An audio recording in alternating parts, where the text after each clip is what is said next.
Hello, everyone. Yes, we are Hello. virtual today. There's sickness going around, and we wanted to avoid all that mishmash stuff by just doing a virtual show for you guys, because we would never skip out, even when it makes perfect sense to do so. So, Nicholas, how's it going, buddy? Good. How about you, my friend? Doing well, doing well. We Good. have a small little show for you guys today. We're Mm-hmm. gonna go down the route of doing one main topic story and then a couple little B-roll stories for you guys, and then finishing up, of course, with my favorite part, the box office. And with that down, I'm fine just jumping right into this, buddy. You ready to go? Yeah, let's do it. Our main topic today comes to us from the Hollywood Reporter. Disney has been sued by film financier TSG over, quote, a chilling example of Hollywood accounting. In a lawsuit filed Tuesday, TSG says 20th Century Studios and Disney have tried to use nearly every trick in the Hollywood accounting playbook to short them hundreds of millions of dollars in connection to its investment in Avatar: The Way of Water. Just a little indie movie. Yeah, a small independent film. You might have heard of it. Um, Mm-hmm. but yeah, so essentially the reason why we wanted to bring this story up and talk about it is because there's obviously a lot of stuff going down with Hollywood, including the writer and actor strikes. And, basically, a lot of people were wondering, how's this battle going to play out? How's this going to go? Well, not only do you have actors and writers against studios right now, you have financiers after them. And that is going to hit the studios where they don't want it to, which is financing their films. And for those of you that don't know, TSG, if you ever watch they do a lot with Fox and then carried over to Disney. If you watch any movie and you see that production company logo where someone takes an arrow and like shoots it and it goes through all the other stuff, like that's their Oh, company. I like that one. Yes, That's a yes, good one. yes. That's their company, Yeah. and they financed a lot of films for Fox and now Disney. And basically, they're filing a lawsuit saying that through some creative Hollywood accounting, that they are kind of tricking them out of it and not going through doing the things that they're basically keeping money from them when they know that they're owed it. And the Hollywood Reporter article is great, and I'm going to read a little bit from it right here.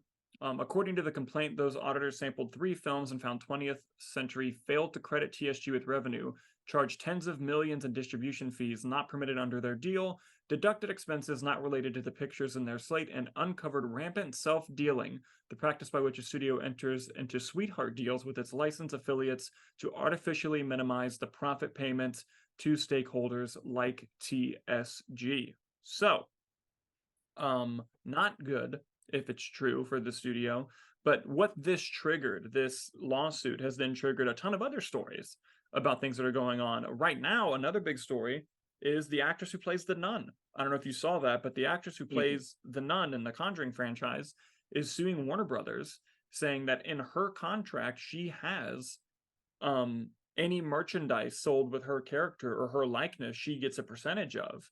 And when she got the latest check, she was like, there's absolutely no way that that is what it is. So she's now suing Warner Brothers to get them to reveal how much in revenue is being made there. Now, that could just be a case of it's not selling as much as she hoped it would, therefore she doesn't like the number. But it's also Mm-hmm. highly possible with this lawsuit going on as well that they're doing some creative Hollywood accounting and keeping that from her. And going back to the TSG thing, you don't want to piss off your financiers. You can piss off your writers and your actors for an extended period of time because eventually you're going to make another deal and then you'll sweep this whole thing under the rug. It happens like every 10 years. So eventually it's going to go away. You piss off a financier, you could piss them off forever. Look what happened in 2021 with Legendary and Warner Brothers. After they put Dune and Godzilla vs. Kong at HBO Max, they were like, hey, no offense, but fuck you guys. We're going to go to other studios. And the only thing they have left contractually is the Dune sequels. So And it's now we get a rad ass Apple Godzilla show exactly. And starring two Russells. that's true. I'm really excited about that, by the way. I'm going to I'm watch very it. excited. I'm gonna watch the shit out of it. Are you kidding? But yeah, But so yeah, this whole thing is really interesting and kind of seeing that the studios are starting to really needing to backpedal in their practices. And yes, a lot of this has to do with COVID, but I also think a lot of it has to do with wanting them to hide their numbers and general, not even just streaming now, but just in general areas. So What are your thoughts on this? And do you think that this compounded with the strikes is hurtful? And do you think it could help all three get solved, or do you think it's hurting one or the other? Um, I mean, it seems sort of like, from what we've seen, it's kind of an isolated incident right now in terms of like TSG specifically with Disney. Hmm.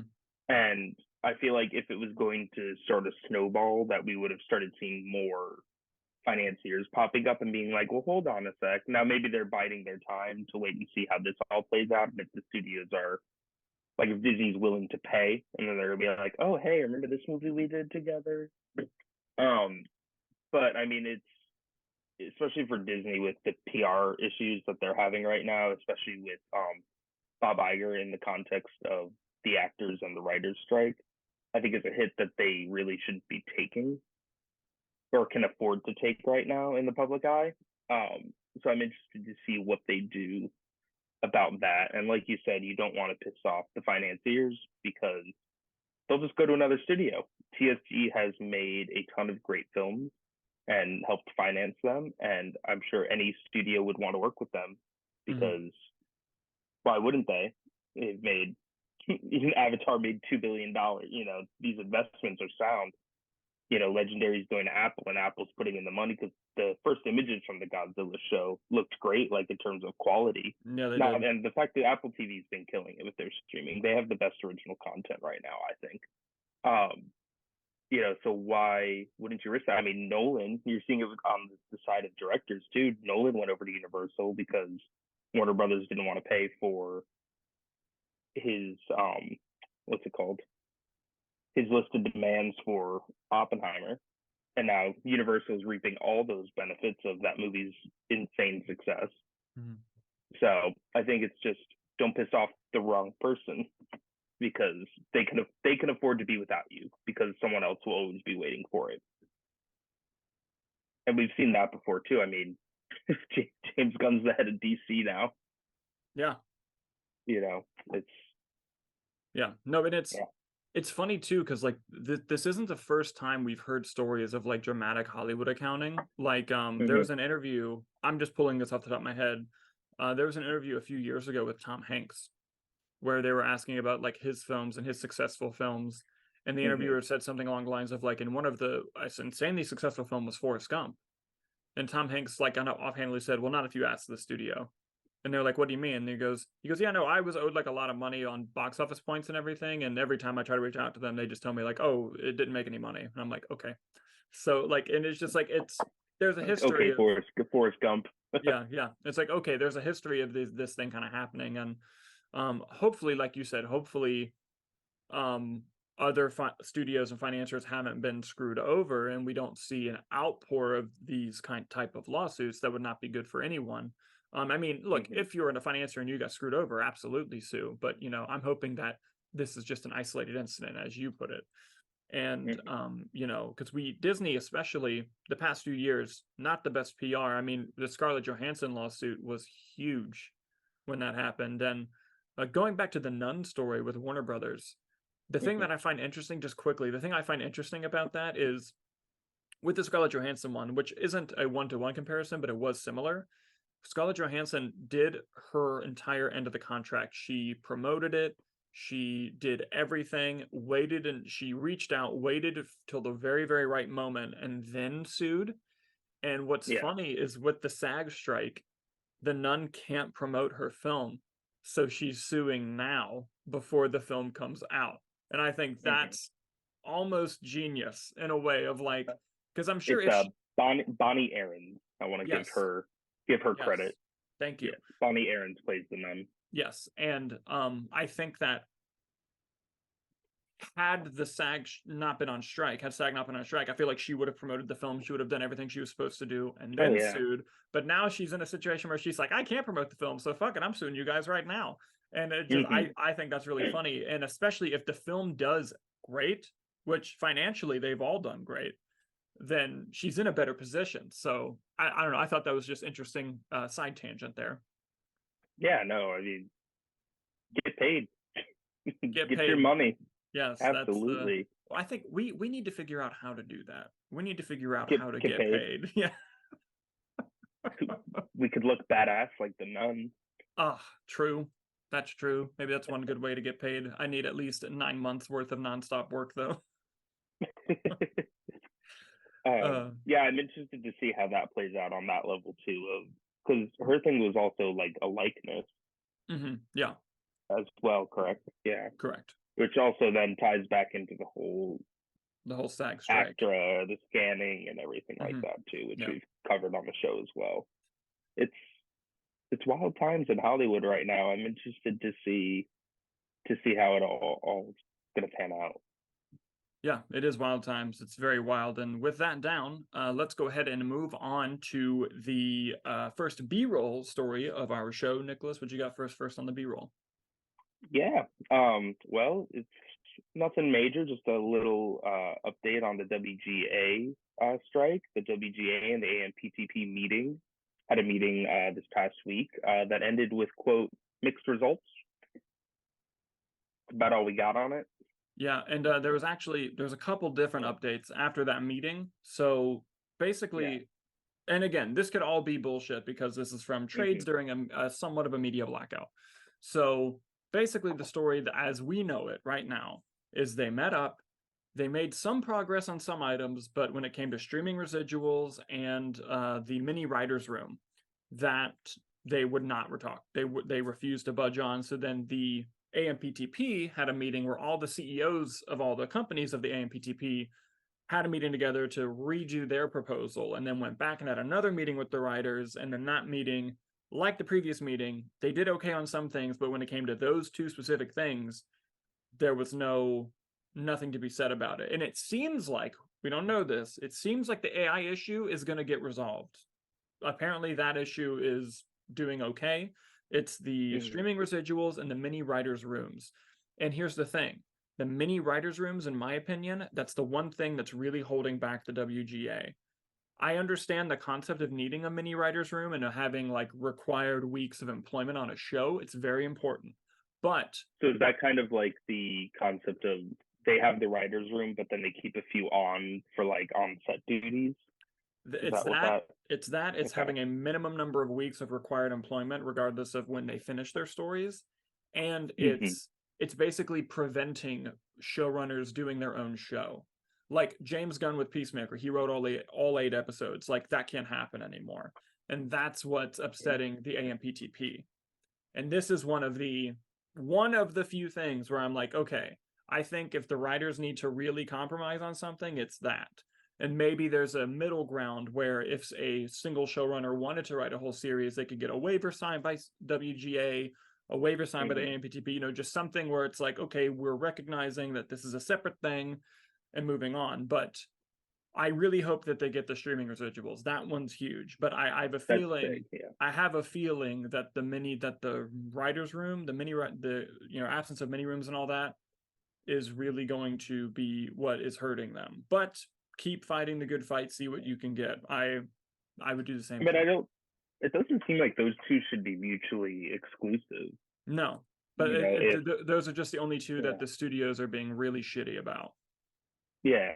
No, I meant the mini writers room and an individual writing the show, like a mini series or something. Yeah. I feel like that shouldn't be connected. I mean, maybe there is a connection. Obviously, I'm not a writer or part of the WGA. I don't know the intricacies of those deals. Yeah, no, I think the connection is when a showrunner wants to hire a certain number of writers, studios are then telling them, well, White Lotus and Peacemaker were only written by one person, so you don't need that many writers. And that's the situation. But yeah, that's down for our first B-roll. What you got next for us? Our next comes to us from the Thor Love and Thunder special book edition. Okay. A book came out about the making of Thor Love and Thunder, and there's just sort of these little breadcrumb trails about some developments of a Thor 5, in that it is, quote, a good chance of happening, and most likely Taika Waititi would be back to return as director in that development process. Yeah, so this was mixed with some reactions on the internet. Surprise, surprise, a comic book movie had a topic and the internet had things to say about it. So here's what I'll say. One, just to make it clear, this is by no means a confirmation that a Thor 5 is happening, and by no means a confirmation of who would be directing said movie. It was just a, hey, this could happen. And if this did happen, this would also probably happen. Exactly. And what I'll say about it is this. If they want to make Thor 5 and Taika Waititi is going to come back, I wouldn't hate that. I would welcome that with open arms. Did I love Thor Love and Thunder? No. But I love Thor Ragnarok. I love Jojo Rabbit. I love What We Do in the Shadows. I love a lot of the movies that Taika Waititi has made. And I think that the internet kind of turned on him very suddenly after Thor Love and Thunder. But with that being said, Chris Hemsworth made comments a few months ago saying that he believes the Thor character is kind of like someone that a new director can come in every so often and reinvent the character, and that he'd be along for the ride. So if they got someone else other than Taika to direct it, I also would welcome that with open arms and love it. You know, the internet is really suggesting Sam Hargrave, who's the director of the Extraction films, and he used to be the second unit director in a lot of the MCU films before that. I would love that too. I would love anyone they want to bring, because I love the idea. I didn't know he was a second unit director. I think he was. Cool. I think he was. Oh, nice. And I would love a lot of any ideas to bring to the Thor character, but that includes if Taika came back, I'd like that. I would look at that optimistically as well, is what I'm saying. And I do think it's a bit unfair the internet's turned on him, but what do you think? Did I love Thor Love and Thunder? No. Did I like Thor Love and Thunder? No. But I mean, I think Thor Ragnarok is probably potentially top 5 Marvel. Easily. I think the biggest issue is that the Marvel movies have all kind of become the same to a certain degree. I mean, I know the plots and they're always relatively the same. It's a superhero movie, but in terms of this ragtag group of people that go on a space adventure and they're witty and jokey. And I know the first Guardians did that, but James Gunn sort of took that and changed those with Guardians 2 and especially with Guardians 3. I think that Taika Waititi doubled down on that in Thor Love and Thunder. And now if you look at things like Ant-Man and the Wasp Quantumania and like the upcoming The Marvels, they all look like fun space adventure, witty group of people banter, which is funny because the Marvels director Nia DaCosta said in an interview that she thinks that the Marvels will be different because it's fun and lighthearted and jokey. And I was like, well, what have the last Marvel projects all been? Yeah. So I think there's something to be said about that in terms of him returning and also Chris Hemsworth wanting to do something different with the character as an actor and having the director who is sort of one note with that specific humor style.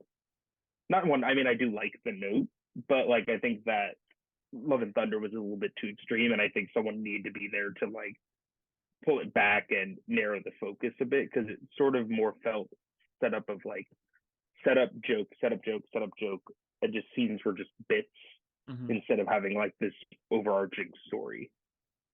And I think that was kind of the detriment of it. So I would like to see that. And I'm not saying that Taika Waititi is not capable of taking a more serious tone or finding that balance again, because he did it so well with the first Thor and as well with like Jojo Rabbit had jokes and stuff, yet that movie makes me cry every time I watch it. Same. So I think that people kind of associate him with one thing, and I think he is capable of that more as long as someone is very clear on that direction and not just giving him free reign. And also he needs to be banned from using the volumes. Because I think that was the biggest issue with Thor Love and Thunder as well. Yeah. No comment. Dude, I saw something, I don't know how true it is, so correct me in the comments. I've heard that the volume was used on the Fabelmans. And if that's true, great filmmakers can do anything with any tool, dude. I swear to God. Like just like Steven Spielberg being like, oh, let me use this shit for my movie about my childhood trauma. Wait, hold on. Let me look it up. I'm going to find this out. I bet it's probably during the Twister tornado scene. I could see that being volume. You're right. Hold on, let me see. It's almost like it should be used to accent the scene and not be a green screen. All right, hold on. I'm pulling up an article from Frame Insider. They did 2 days of camera tests in the stagecraft volume. Oh yeah, and it shows them. Oh yeah, and it shows them testing footage with the fucking hurricane scene, dude. You were right. Look at that. I don't know if it was used in the final shot, but they did shoot on it. Crazy. Anyway, sorry, that was a tangent. But with that down, let's now move on to the best part of the show, of course, which is the box office. Box office. If I ever don't say it like that, I am in such emotional pain. Like, I want you guys to know that's how you'll know that there's an issue with me. Nicholas, what were our predictions from last week? All right, Dalton, you had Blue Beetle, Barbie, Oppenheimer, Teenage Mutant Ninja Turtles, Mutant Mayhem, and Strays. Okay. I had Blue Beetle, Barbie, Oppenheimer, Strays, and then Teenage Mutant Ninja Turtles. So we just flipped our 4 and 5 predictions. Very cool, very cool. Hit me with it. I was right, bitch. I got it. We don't get that often. We don't. We suck at this. What I will say, we usually get like the first 3. And then the next 2 are just random wild nonsense. Sometimes we just get the first 1 and then the rest is a fucking shit show. But yes, I will pull up the numbers for you here. And again, these are just the Sunday estimates. The final Monday numbers could prove for you to be right because there's a 0.1 million difference. So that would be really funny. All right, so I'm pulling this from Deadline because the website we normally use the numbers. It hasn't quite updated yet, but hopefully it does soon.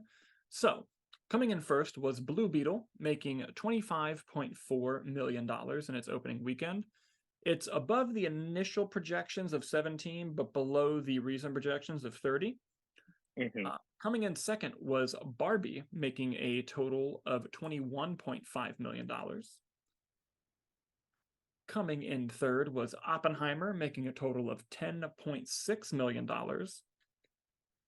Coming in fourth, Teenage Mutant Ninja Turtles, Mutant Mayhem, making $8.4 million. And coming in fifth, Strays, making 8.3. There's the kicker. It's right there. So for Strays, that was much more than I thought it would be. It was. It truly, truly was. The budget of Strays was $46 million. It's not seeing that, is it?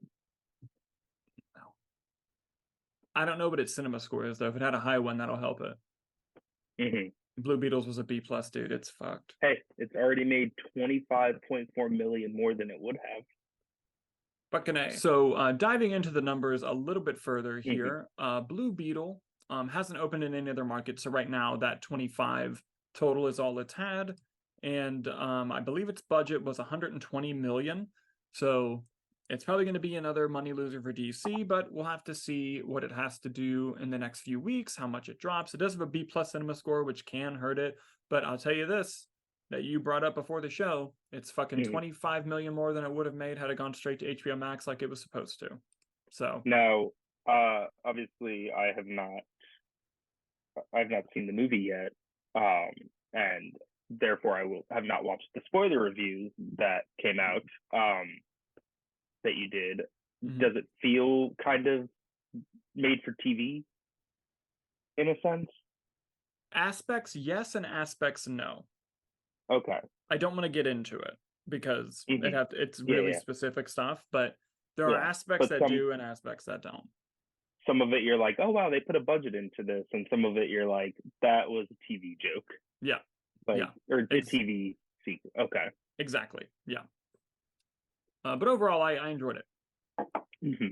Barbie's worldwide total is at 1, and this might not be updated. Right now, it's at 1.22 billion. It is any day now going to pass Mario as the #1 movie of the year. Oppenheimer has officially crossed $700 million worldwide. Good for Nolan. Good for Universal. Good for Universal. Good for Universal for getting that money. Listen, I love Oppenheimer. I'd be so curious if it was so far removed from Barbie and like Barbenheimer never happened. Like, how much would have? Like, I wonder what that difference is, because it's a fantastic movie. I'm not saying you can't stand on its own. Yeah. But like, I wonder how much we're like, yeah, let's do the double feature, and then we were like, yo, that was really good actually, and then like it just got Yeah. very positive word of mouth. Yeah, I mean, I feel like it would have been successful no matter what, but Yeah. like listen, and the thing that's great about Barbenheimer is that it was completely from the people. Like no studio could ever replicate Barbenheimer in regards to like marketing. There's no way. And they're gonna try. They're Oh, gonna try their darndest. they will try. They will try, And but it's gonna be awful. I agree emphatically. Let's dive into Teenage Mutant Ninja Turtles Mutant Mayhem here. Mhm. Its worldwide box office is now past 118 on a budget of 70, so it's made 1.7 times that budget. That's going to end up being profitable, probably. Good for them. That's called a sequel, maybe. Yep. Strays was made on a budget of 46 million, so with the worldwide total, it's only made 10. We'll see how it holds up. That's really going to be dependent on box office drops there. I haven't seen the film yet, but I've heard it's not bad. I've heard it's quite good. Meg 2 The Trench now has $270 million worldwide. It has made 2.1 times its budget. It's almost profitable, baby. And of the 270, tell me how much of it's domestic. 70. 66. You were close. 66. Jesus. They really did not make it for this market, which I think is comical. Oh yeah. Oh yeah. Kind of like hey, there's so many books in that series that we can keep going. And yes, you heard that statement correctly.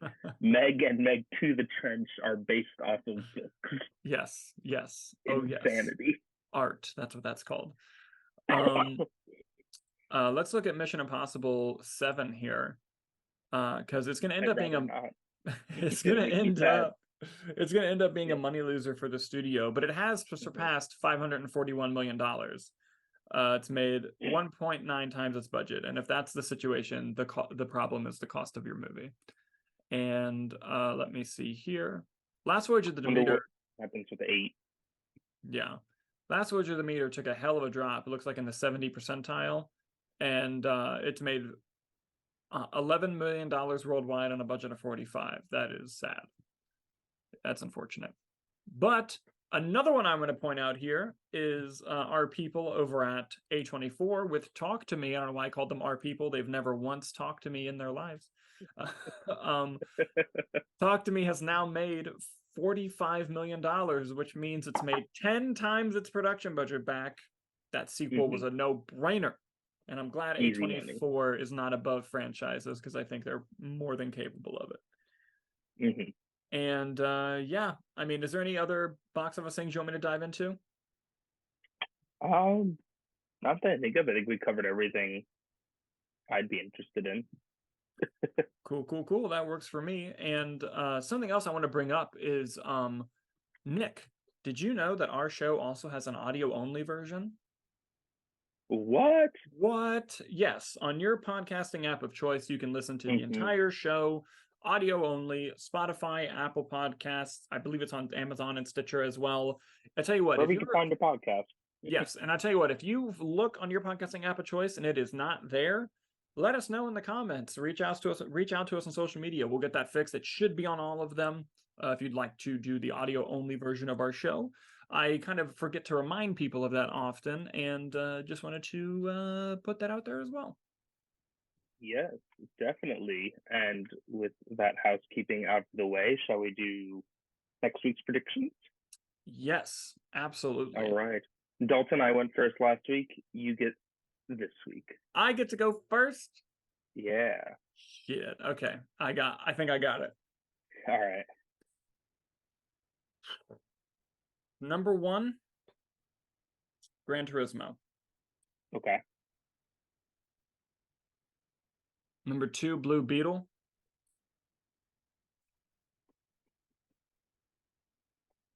Number 3, Barbie. Number 4, Oppenheimer. Number 5, Ninja Turtles. Ooh. All right. I think Strays is going to drop out, unfortunately. I'm going to go Gran Turismo. Okay. I'm going to go Barbie. Okay. I'm going to go Blue Beetle. fuck, that might be smart. God damn it. I didn't Blue even think about Beetle, Oppenheimer, and I'm gonna go Strays. You're gonna go We're Strays, gonna all right. we're gonna go for a wildly different box office here than you. Hey, Normally we just switch one or two, but we'll see what happens. hey, you love to see it. You We really like to have love to fun see it. here. Yes, we We do. like to have fun here. Oh God. Yes, that's true. I'm gonna try to catch Strays this sometime soon too. I do want to watch it. Yeah. I'm hoping to get Blue Beetle before Gran Turismo, but if Thursday comes, I'm gonna see Gran Turismo, so I'm at least can do like the out of theater and the reviews and everything. Of course, of course. It's my plan. Yeah. But speaking of out of theaters and reviews, if you have not already checked them out, in the description for the video and on our channel is Dalton's spoiler version review of The Blue Beetle, and his out of theater reaction is also there. And as always, you can find all the links to our social medias as well as those audios that Dalton mentioned in the description below as well. That is all true. That is all very true. And with that down, I believe that's all we had for the show today, sir. Yes, sir, it is. And we would like to say thank you so much for watching. We'll see you next time. I've been Dalton Burdett. I've been Nick Eric, yeah. Take care, everybody.